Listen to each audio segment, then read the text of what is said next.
الحمد لله نحمده ونستعينه ونستغفره ونؤمن به ونتوكل عليه ونعوذ بالله من شرور أنفسنا ومن سيئات أعمالنا من يهده الله فلا مضل له ومن يضلله فلا هادي له ونشهد أن لا إله إلا الله وحده لا شريك له ونشهد أن سيدنا وسندنا ونبينا ومولانا محمدا عبده ورسوله أرسله الله إلى كافة للناس بشيرا ونذيرا وداعيا إلى الله بإذنه وسراجا منيرا أما بعد عن عائشة رضي الله تعالى عنها أن النبي صلى الله عليه وسلم قال: يا عثمان إنه لعل الله يقمصك قميصا فإن أرادوك على خلعه فلا تخلع لهم، أو كما قال عليه الصلاة والسلام. صدق رسول الله صلى الله عليه وسلم. يا رب صل وسلم دائما أبدا على حبيبك خير الخلق كلهم، هو الحبيب الذي ترجى شفاعته لكل هول من الأهوال مقتحم.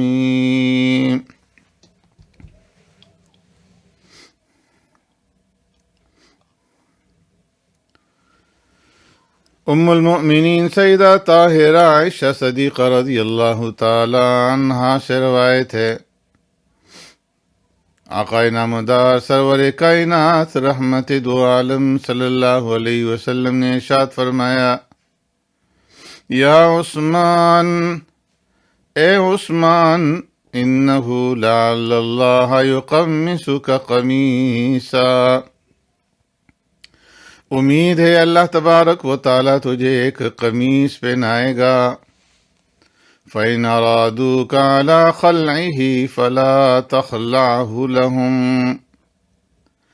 اگر لوگ یہ چاہیں کہ اسے اتار دو تو ان کی خاطر مت اتارنا۔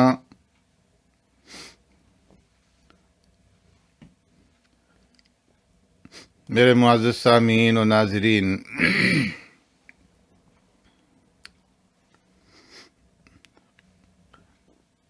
یہ ذی الحجہ کا مہینہ ہے اور امیر المؤمنین سیدنا عثمان غنی رضی اللہ تعالی عنہ کی شہادت کے بارے میں آپ کے سامنے گزارشات کا سلسلہ چل رہا ہے۔ اس سے پہلے کی ایک ویڈیو کے اندر میں نے عثمان غنی رضی اللہ تعالیٰ عنہ کے خلاف عبداللہ ابن سبا یہودی کے برپا کیے ہوئے فتنے کے بارے میں ذکر کیا تھا۔ عبداللہ ابن سبا یہودی نے عثمان غنی رضی اللہ تعالیٰ عنہ کے خلاف سازش کا مرکز مصر کو بنایا تھا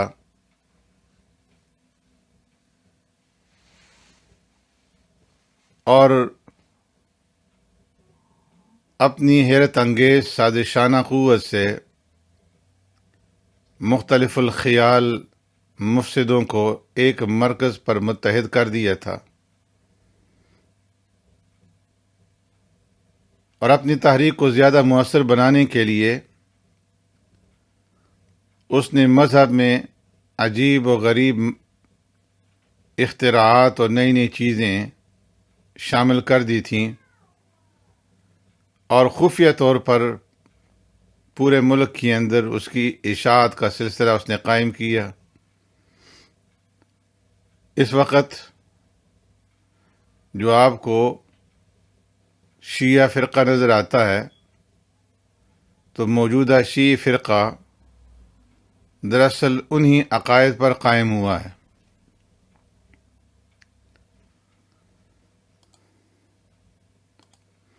ابن سبا یہودی کی چلائی ہوئی تحریک میں اعراب، دیہاتوں کے رہنے والے، اسی طرح مؤلفۃ القلوب، منافقین، مدعیان نبوت،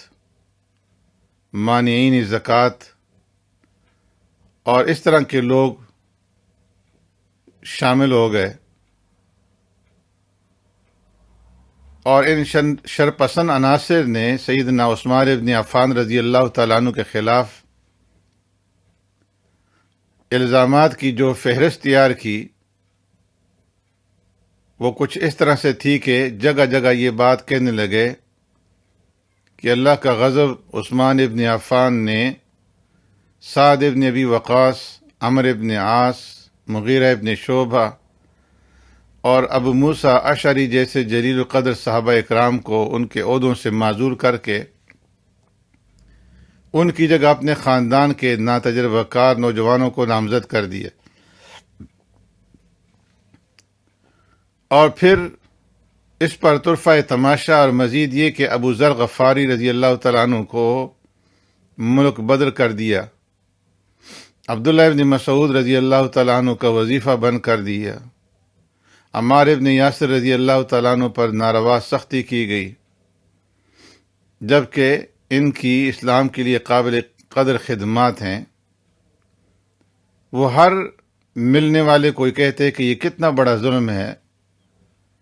دیکھو کہ بیت المال سے امیر المومنین اپنے قریبی رشتہ داروں کو نواز رہے ہیں،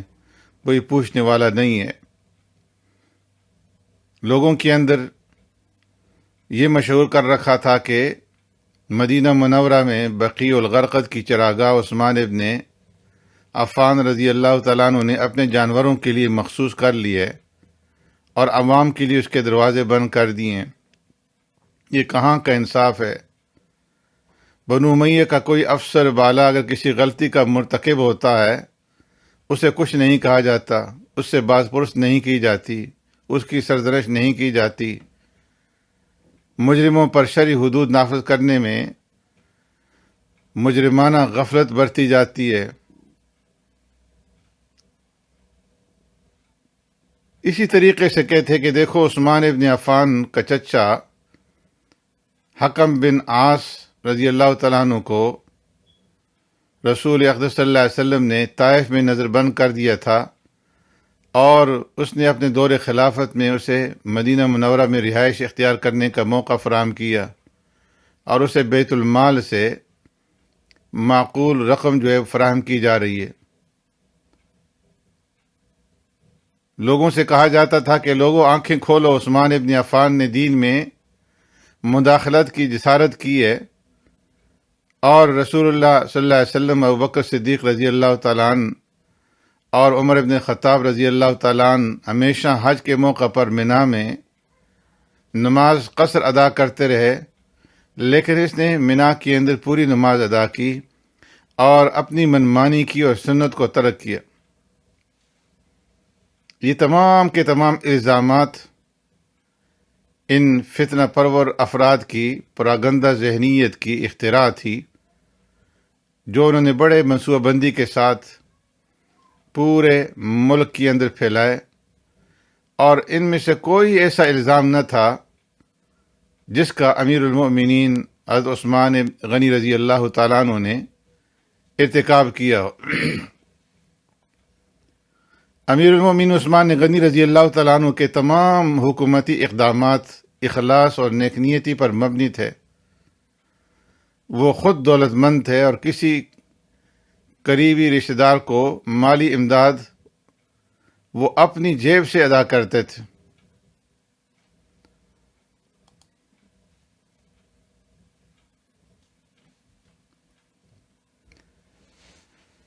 عبداللہ ابن سبا نے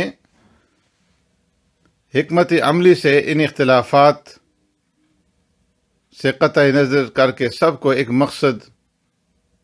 یعنی عثمان غنی رضی اللہ تعالیٰ عنہ کی مخالفت پر متحد کیا۔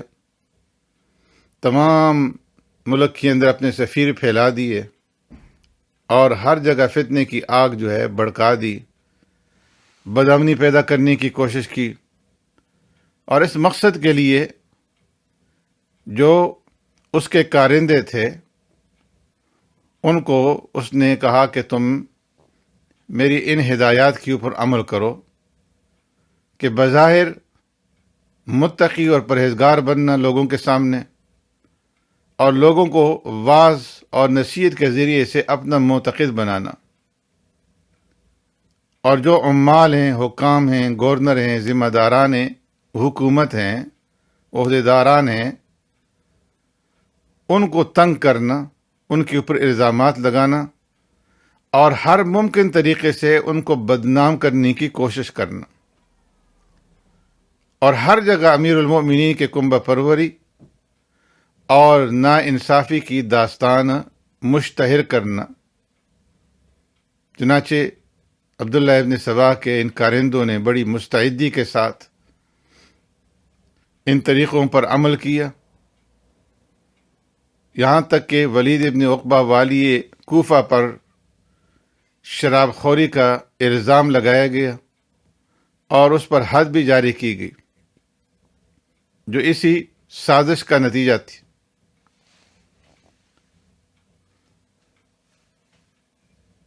مدینہ منورہ بھی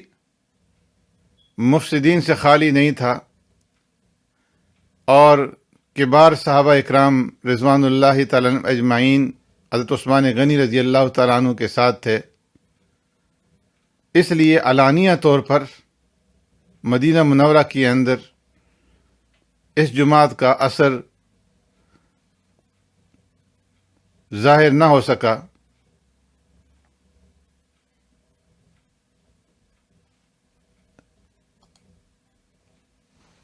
مختلف مراجع اور مصادر میں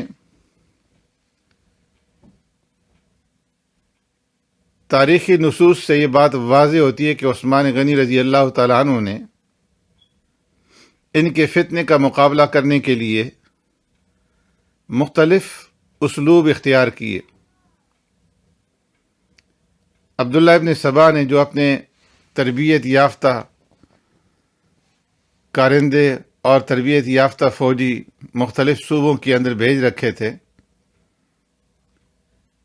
جب محمد بن مسلمہ اور طلحہ بن عبید اللہ رضی اللہ تعالیٰ عنہما کو ان کے بارے میں، ان کی خبروں کے بارے میں معلوم ہوا تو وہ جلدی سے امیر المؤمنین عثمان غنی رضی اللہ تعالیٰ عنہ کے پاس پہنچے اور عرض کیا کہ امیر المؤمنین، لوگوں سے متعلق جو خبریں ہمیں پہنچ رہی ہیں، کیا آپ کو بھی وہ خبریں پہنچی ہیں؟ امیر المؤمنین عثمان غنی رضی اللہ تعالیٰ عنہ نے فرمایا کہ نہیں، اللہ کی قسم مجھے تو خیر و سلامتی کی خبریں پہنچ رہی ہیں۔ انہوں نے کہا کہ ہمیں تو خیر و سلامتی کی خبریں نہیں پہنچ رہی، بلکہ اسلامی صوبوں میں فتنہ و فساد کے پھیلنے اور ہر جانب گورنروں پر جارحانہ حملوں کے سلسلے میں خبریں پہنچ رہی ہیں۔ امیر المؤمنین کے سامنے ان دونوں حضرات نے ان خبروں کو بیان کیا، اس کے بارے میں ذکر کیا، تو امیر المؤمنین عثمان غنی رضی اللہ تعالیٰ عنہ نے ان سے فرمایا کہ آپ لوگ میرے شریک کار اور مسلمانوں کے گواہ ہیں، لہذا مجھے مشورہ دیں کہ کیا کرنا چاہیے۔ انہوں نے کہا کہ ہمارا مشورہ یہ ہے کہ آپ قابل اعتماد لوگوں کو صورتحال کا جائزہ لینے کے لیے مختلف صوبوں کی طرف روانہ کریں،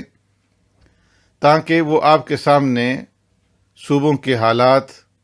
مفصل طریقے سے ایک رپورٹ کی صورت کے اندر پیش کریں۔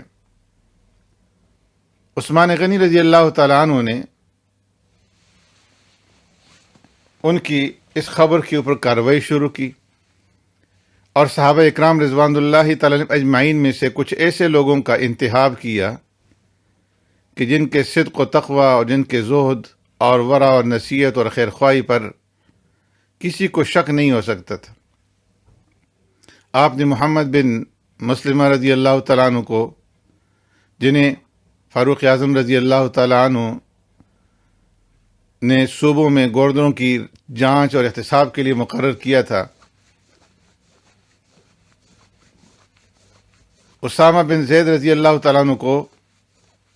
جو پیارے پیغمبر صلی اللہ علیہ وسلم کے محبوب اور حب رسول صلی اللہ علیہ وسلم کے بیٹے تھے، جنہیں پیارے پیغمبر صلی اللہ علیہ وسلم نے اپنی حیات طیبہ کے آخری ایام میں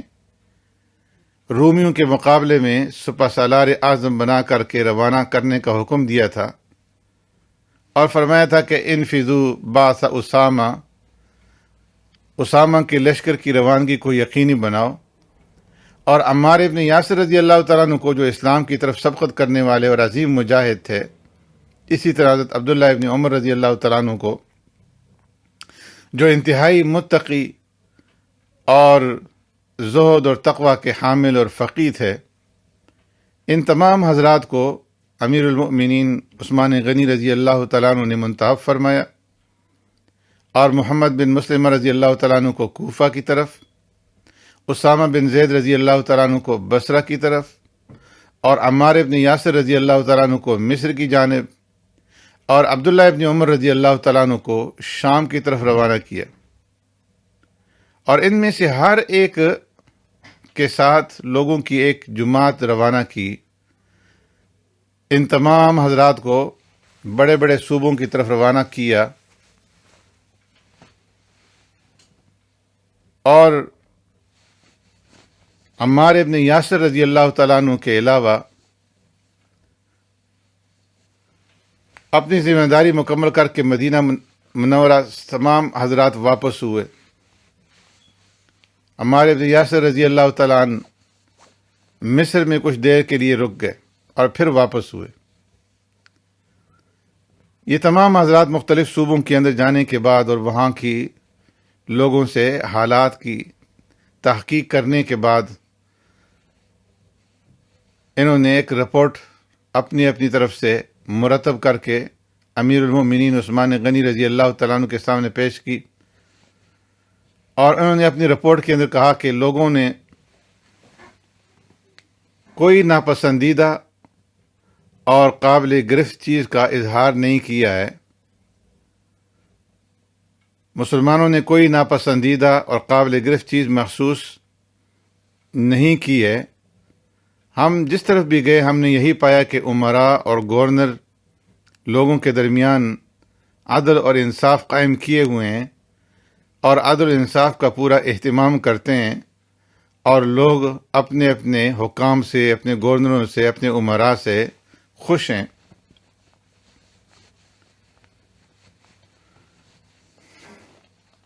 عثمان غنی رضی اللہ تعالیٰ عنہ کے سامنے جب صوبوں کی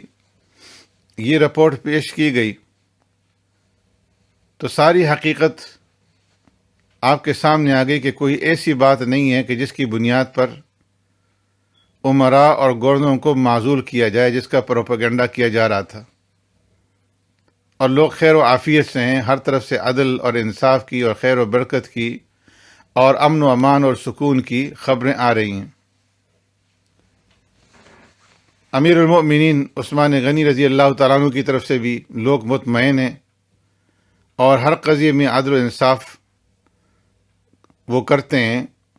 اور لوگوں کے درمیان میں بلا امتیاز برابر تقسیم کرتے ہیں، اللہ اور اس کی مخلوق کی حقوق کی رعایت کرتے ہیں، اور اس کے برخلاف جو باتیں پھیلائی جا رہی ہیں ان کا صرف شکوک اور شبہات اور تہمتوں اور جھوٹ کے علاوہ حقیقت سے اس کا کوئی واسطہ نہیں ہے۔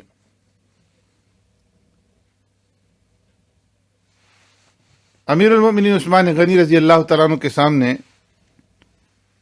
اس کمیٹی نے جب اپنی اپنی رپورٹ پیش کر دی تو امیر المؤمنین عثمان غنی رضی اللہ تعالیٰ عنہ نے صرف اس رپورٹ کے اوپر اکتفا نہیں کیا، بلکہ اس کے بعد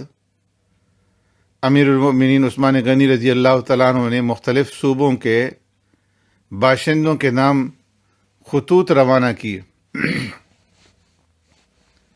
اور ان خطوط کی عبارت جو ہے عثمان غنی رضی اللہ تعالیٰ عنہ نے جو ان خطوط کے اندر لکھی تھی وہ کچھ اس طرح سے تھی کہ اما بعد،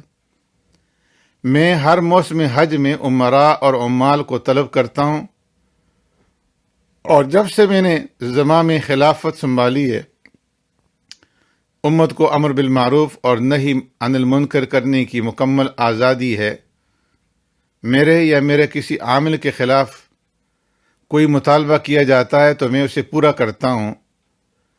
اور پبلک سے پہلے میرے اور میرے اہل و عیال کا کوئی حق نہیں ہے۔ جو کچھ ہے سب عوام کے لیے، رعایا کے لیے وقف ہے۔ فرمایا کہ مجھے اہل مدینہ نے یہ بات پہنچائی ہے کہ کچھ لوگوں کو برا بھلا کہا جاتا ہے اور مارا جاتا ہے، لہذا جس کو بھی پردے میں مارا گیا ہو یا برا بھلا کہا گیا ہو، جس کے پاس بھی اس طرح کا دعویٰ ہو، تو وہ حج کے موسم میں آ کر کے مجھ سے ملے اور اپنا حق مجھ سے وصول کرے، خواہ اس کا تعلق مجھ سے ہو یا میرے کسی عامل سے، میرے کسی حاکم سے، مقرر کیے ہوئے گورنر سے ہو، یا تو وہ اپنا حق وصول کرے یا پھر وہ معاف کر دے،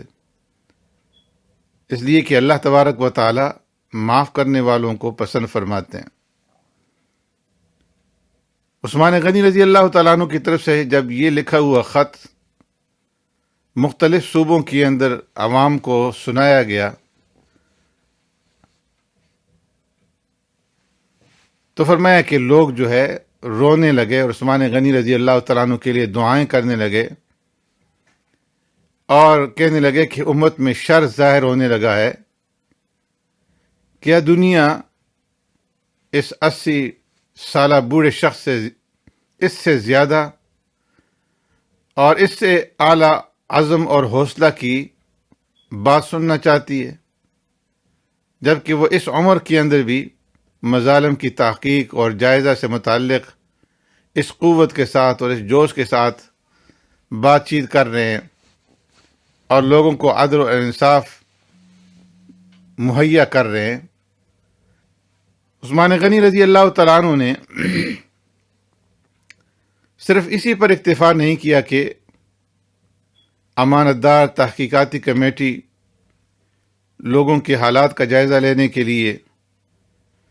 بھیجیں اور صوبوں کے باشندگان کے نام، لوگوں کے نام، عوام کے نام کھلا خط ارسال کریں کہ وہ موسم حج میں آئیں اور آ کر کے اپنی شکایات مجھ تک پہنچائیں، بلکہ آپ نے اس سے بڑھ کر کے پھر اور قدم اٹھایا اور صوبوں کے گورنروں کو اور والیان اور حکام کے نام عثمان غنی رضی اللہ تعالیٰ عنہ نے فرمان جاری کیا کہ وہ اپنے اپنے صوبوں کے اندر لوگوں کی شکایات سنیں، اور اگر مظالم ہیں تو ان کو دور کرنے کی کوشش کریں۔ اور پھر امیر المؤمنین لوگوں کی افواہوں سے متعلق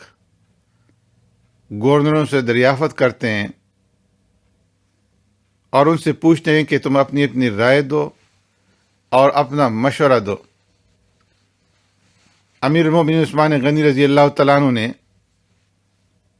مختلف صوبوں کے گورنروں کو پیغام جاری کیا اور انہیں جلد از جلد دارالخلافہ مدینہ منورہ کے اندر طلب کیا۔ عبداللہ ابن عامر رضی اللہ تعالیٰ عنہ، معاویہ بن ابی سفیان رضی اللہ تعالیٰ عنہ اور عبداللہ بن سعد رضی اللہ تعالیٰ عنہ، ان کو مدینہ منورہ طلب کیا، اور ان کے ساتھ مشورے میں سعید ابن العاص رضی اللہ تعالیٰ عنہ اور عمرو ابن العاص رضی اللہ تعالیٰ عنہ کو بھی شامل کیا کہ جو سابق گورنر تھے۔ آپ نے ان حضرات کے ساتھ خفیہ میٹنگ کی، دارالخلافہ میں پہنچنے والی خبروں کے بارے میں دریافت کیا، اور ایک نیا لائے عمل تیار کیا۔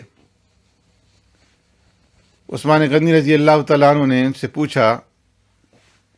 کہ یہ کیسی شکایتیں ہیں جو مجھے پہنچ رہی ہیں اور یہ کیسی افواہیں ہیں جو پھیل رہی ہیں؟ اللہ کی قسم مجھے خوف ہے اس بات کا کہ کہیں تمہاری طرف سے یہ باتیں سچ نہ ہوں اور اس کا وبال میرے سر پر پڑے۔ تو ان حضرات نے جواب میں عرض کیا کہ امیر المومنین، آپ نے خود اپنی طرف سے تحقیقاتی کمیشن مقرر کرنے کے بعد مختلف صوبوں کے اندر ان کو تحقیقات کے لیے بھیجا اور لوگوں سے متعلق آپ کو خبر پہنچی ہے۔ کیا یہ حقیقت نہیں ہے کہ یہ لوگ اپنے مشن سے واپس ہوئے اور کسی نے بھی کسی گورنر، کسی حاکم کے بارے میں، کسی عامل کے بارے میں شکایت نہیں کی؟ اللہ کی قسم یہ شکایتیں پہنچانے والے سچے نہیں ہیں، ہمیں اس کی کوئی اصل معلوم نہیں ہے اور ان کا حقیقت سے کوئی تعلق نہیں ہے کہ جس کی وجہ سے آپ کسی کی گرفت کر سکیں۔ یہ صرف ایک غلط پروپیگنڈا ہے اور اس پر اعتماد کرنا اور اس کی بنیاد کے اوپر کسی کے خلاف کوئی کارروائی کرنا جائز نہیں ہے۔ امیر المومنین عثمان غنی رضی اللہ تعالیٰ عنہ نے فرمایا کہ پھر تم لوگ مجھے مشورہ دو کہ اس صورتحال سے نمٹنے کے لیے ہمیں کیا کرنا چاہیے۔ تو سعید ابن العاص رضی اللہ تعالیٰ عنہ نے کہا، یہ من گھڑت باتیں ہیں جو خفیہ طور سے پردے کے پیچھے سے گھڑی جاتی ہیں اور پھر ناسمجھ لوگوں کے کانوں میں ڈال دی جاتی ہیں اور پھر وہ اس بات کو دوسروں تک پہنچا دیتے ہیں اور مجالس کے اندر اور محفلوں کے اندر اس کے اوپر گفتگو شروع ہو جاتی ہے۔ امیر المومنین عثمان غنی رضی اللہ تعالیٰ نے فرمایا کہ اس کا علاج کیا ہے؟ تو سعید ابن العاص رضی اللہ تعالیٰ عنہ نے عرض کیا کہ اس طرح کے لوگوں کو طلب کیا جائے اور پھر جن سے یہ باتیں نکلتی ہیں انہیں قتل کر دیا جائے۔ عبداللہ بن سعد رضی اللہ تعالیٰ عنہ نے عرض کیا، امیر المومنین، جب آپ لوگوں کو ان کے حقوق ادا کرتے ہیں تو ان سے بھی اپنے حقوق وصول کیجیے، یہ ان کو چھوڑ دینے سے زیادہ بہتر ہے۔ حضرت معاویہ رضی اللہ تعالیٰ عنہ نے عرض کیا، امیر المومنین، آپ نے مجھے ولایت سونپی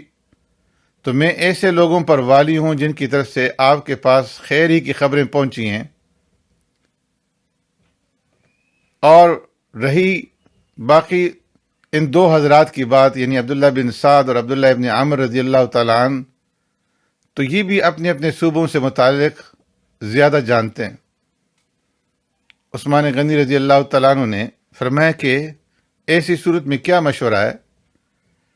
تو حضرت معاویہ رضی اللہ تعالیٰ عنہ نے عرض کیا کہ حسن ادب۔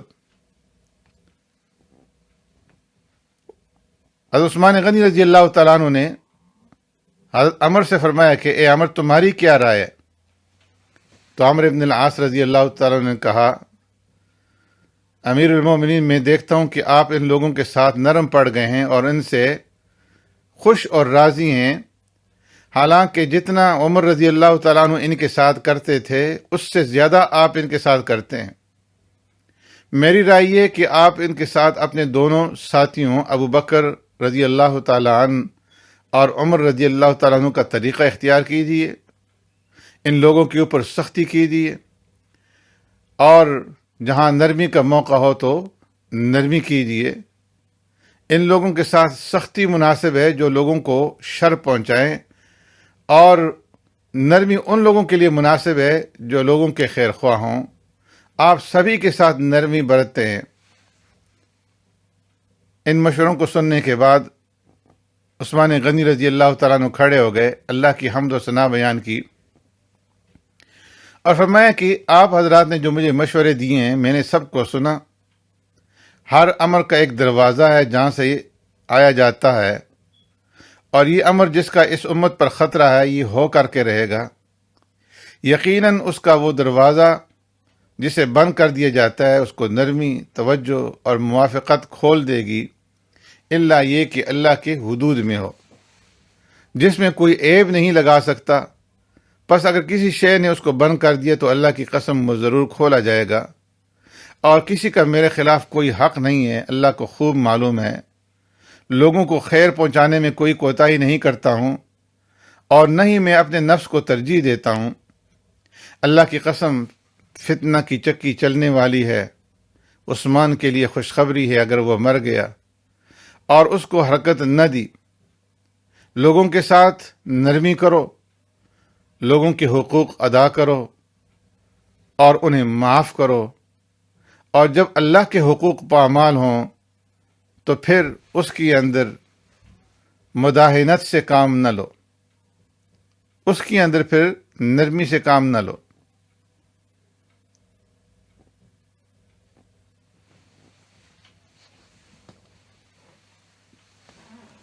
ایک روایت کے اندر ہے کہ حضرت عبداللہ ابن عامر رضی اللہ تعالیٰ عنہ نے عثمان غنی رضی اللہ تعالیٰ عنہ کو رائے دیتے ہوئے یہ کہا کہ میری رائے ہے کہ آپ ان لوگوں کو جنگوں کے اندر جھونک دیں، یہاں تک کہ ان لوگوں کو سر کھجلانے کا موقع بھی نہ ملے، اور اپنے خلاف افواہ پھیلانے سے مشغول کر دیں۔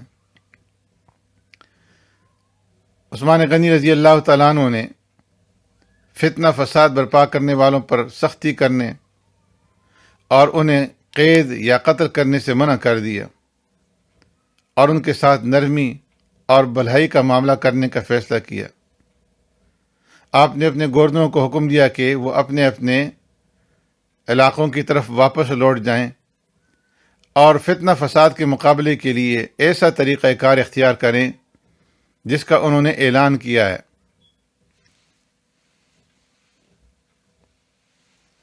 حضرت امیر معاویہ رضی اللہ تعالیٰ عنہ شام واپس ہونے سے قبل امیر المؤمنین عثمان غنی رضی اللہ تعالیٰ عنہ کی خدمت میں حاضر ہوئے اور عرض کیا، امیر المؤمنین، آپ میرے ساتھ شام چلیں، اس سے پہلے کہ وہ حالات رونما ہوں جن سے مقابلے کی آپ کی اندر طاقت نہیں ہے۔ عثمان غنی رضی اللہ تعالیٰ نے فرمایا کہ میں اللہ کے رسول صلی اللہ علیہ وسلم کی ہمسائیگی کو کسی چیز کے مقابلے میں بیچ نہیں سکتا، اگرچہ میری گردن کاٹ دی جائے، میں اللہ کے رسول صلی اللہ علیہ وسلم کی ہمسائیگی اور مدینہ منورہ کو چھوڑ نہیں سکتا۔ امیر معاویہ رضی اللہ تعالیٰ عنہ نے پھر عرض کیا کہ اگر آپ شام جانے کے لیے تیار نہیں ہیں تو میں آپ کی معاونت کے لیے ایک لشکر شام سے بھیج دیتا ہوں جو مدینہ میں رہے گا، تاکہ خطرے کے وقت آپ اور اہل مدینہ محفوظ رہیں اور وہ آپ کی طرف سے اور اہل مدینہ کی طرف سے دفاع کر سکیں۔ عثمان غنی رضی اللہ تعالیٰ نے فرمایا کہ نہیں، میں رسول اللہ صلی اللہ علیہ وسلم کے پڑوسیوں کی روزی تنگ نہیں کروں گا، اور نہ ہی مہاجرین اور انصار پر تنگی پیدا کروں گا۔ امیر مؤمنین عثمان غنی رضی اللہ تعالیٰ عنہ سے حضرت معاویہ رضی اللہ تعالیٰ عنہ نے عرض کیا، آپ کو قتل کر دیا جائے گا یا آپ کے ساتھ جنگ کی جائے گی؟ تو عثمان غنی رضی اللہ تعالیٰ نے جواب میں فرمایا کہ حسبی اللہ و نعم الوکیل، اللہ ہمارے لیے کافی ہے اور وہ بہترین کارساز ہے۔ سے معلوم ہوتا ہے کہ حضرت معاویہ رضی اللہ تعالیٰ عنہ نے بھانپ لیا تھا کہ ان فتنوں اور افواہوں کے پیچھے ناپاک ہاتھ کام کر رہے ہیں، جو خطرناک عزائم کی منصوبہ بندی کر رہے ہیں، جو خلافت اور خلیفہ کو ختم کرنا چاہ رہے ہیں۔ لیکن عثمان غنی رضی اللہ تعالیٰ عنہ کی دوسری رائے تھی کہ وہ ان فسادیوں کے ساتھ آخری حد تک چلیں گے تاکہ ان کے لیے اللہ اور لوگوں کے پاس کوئی حجت باقی نہ رہے، اور اس طرح دنیا اور آخرت میں یہ ذلیل ہوں۔ یہ عثمان غنی رضی اللہ تعالیٰ عنہ جیسے عادل امام کا عظیم صبر تھا۔ عثمان غنی رضی اللہ تعالیٰ عنہ انتہائی بیدار مغز تھے۔ انہوں نے محکمہ اطلاعات کے ذریعے سے ان بلوائیوں کی اور عبداللہ ابن سبا کے اس ٹولے کے بارے میں تحقیقات کیں اور اپنے 2 مسلمانوں کو ان کی صفوں کے اندر داخل کر دیا۔ یہ 2 وہ آدمی تھے کہ جن کو پہلے خلیفہ کی طرف سے کسی معاملے کے اندر سزا مل چکی تھی، اس لیے عثمان غنی رضی اللہ تعالیٰ عنہ نے جاسوس کے طور پر ان دونوں کو بلوائیوں کے اندر بھیجا تاکہ ان کے اوپر شک نہ کریں اور مطمئن رہیں، جس میں سے ایک مخزومی آدمی تھا اور دوسرا زہری قبیلے سے تعلق رکھتا تھا۔ آپ نے فرمایا کہ جا کر دیکھو کہ یہ لوگ کیا ارادہ رکھتے ہیں اور ان کی پوری تفصیلات معلوم کرو۔ جب یہ لوگ گئے بلوائیوں کے پاس، انہوں نے ان دونوں کو دیکھا تو انہیں ان کے اوپر اعتماد ہوا کہ یہ تو سزا یافتہ ہیں اور شاید یہ ہمارے ہی ساتھ ملنے کے لیے آئے ہیں۔ اس لیے انہوں نے اپنا سارا مدعا اور ساری مقصد جو تھا، اپنی پوری پلاننگ، اپنے ارادے تفصیل کے ساتھ ان دونوں کے سامنے بیان کر دیے۔ انہوں نے ان سے دریافت کیا کہ مدینہ والوں میں کون تمہارے ساتھ ہیں؟ تو انہوں نے کہا کہ صرف 3 اشخاص ہیں۔ انہوں نے پوچھا کہ ان 3 کے علاوہ اور کوئی نہیں؟ انہوں نے کہا کہ نہیں، اور کوئی نہیں ہے۔ انہوں نے پوچھا کہ تم کیا کرنا چاہتے ہو، تمہارا پروگرام اور منصوبہ کیا ہے؟ تو ان لوگوں نے اپنی ساری سازش اور اپنا سارا پلان اور اپنا سارا منصوبہ ان کے سامنے بیان کر دیا اور کہا کہ ہم یہ چاہتے ہیں کہ عثمان غنی رضی اللہ تعالیٰ عنہ کے سامنے وہ باتیں پیش کریں جو پہلے ہی سے ہم نے لوگوں کے دماغوں کے اندر، ان کے ذہنوں کے اندر بٹھا رکھی ہیں، اور پھر جب ہم واپس ہوں تو لوگوں سے کہیں کہ ہم نے عثمان غنی رضی اللہ تعالیٰ عنہ کے سامنے ان باتوں کو پیش کیا، تو نہ تو وہ نکلے اور نہ ان باتوں سے تائب ہوئے۔ پھر ہم حج کے بہانے سے واپس مدینہ آئیں گے اور آ کر کے مدینہ کا محاصرہ کر کے عثمان غنی رضی اللہ تعالیٰ عنہ کو معزول کر دیں گے، اور اگر وہ نہ مانے تو ہم انہیں قتل کر دیں گے۔ یہ دونوں آدمی یہ سارے معلومات لے کر کے واپس امیر المومنین عثمان غنی رضی اللہ تعالیٰ عنہ کے پاس لوٹ کر کے گئے اور انہیں ساری صورتحال سے مطلع کیا۔ روایت کے اندر آتا ہے کہ یہ تفصیلات سن کر کے عثمان غنی رضی اللہ تعالیٰ عنہ ہنس پڑے اور فرمایا کہ اللہ تو انہیں سلامت رکھ، اگر تو نے ان کو سلامت نہ رکھا تو بدبختی کا شکار ہو جائیں گے۔ پھر آپ نے کوفیوں اور بصریوں کو بلوایا اور اعلان کرایا، الصلاۃ جامعۃ،